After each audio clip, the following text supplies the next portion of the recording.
So நான் பார்த்த முதல் ஜாதகம் அப்படின்றப்போ என்னோட லைஃப்பில் ஒரு முக்கியமான ஒரு என்னோட ஃப்ரெண்டுக்கு தான் பார்த்தேன்.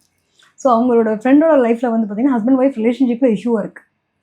இது ஏன் எனக்கு நடந்துச்சுன்னு தெரியலப்போ நீ கூட நான் ஒரு வாட்டி சும்மா பார்க்குறேன். அப்போலாம் நான் வந்து ப்ரொஃபஷனலாக வெளியில் பார்க்கணும்ல, நான் என்ன இருக்கிற விஷயம் இருக்குன்னு பார்க்குறேன் அப்படின்னப்போ அவங்க ஹஸ்பண்ட்க்கும் வந்து இவங்களுக்கும் ஒரு பெரிய மிஸ் அண்டர்ஸ்டாண்டிங் எது ரீதியா அப்படின்றப்போ இவங்களோட அம்மா அப்பாவை பற்றி அவர் குறை சொல்கிறது பிடிக்கிறதில்ல, அந்த பொண்ணோட அம்மா அப்பா பற்றி இவங்க பேசுகிறது பிடிக்கிறது.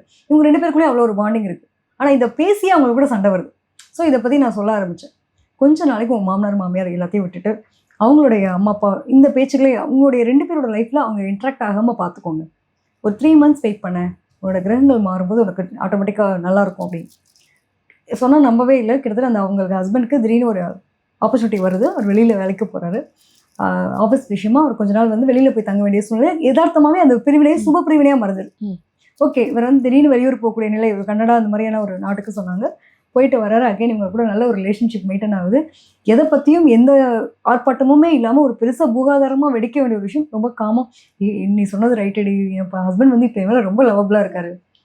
அப்போ அந்த இடைப்பட்ட காலகட்டம் அவங்களுக்கு ஒரு உணர்தலுக்கான ஒரு பீரியட்.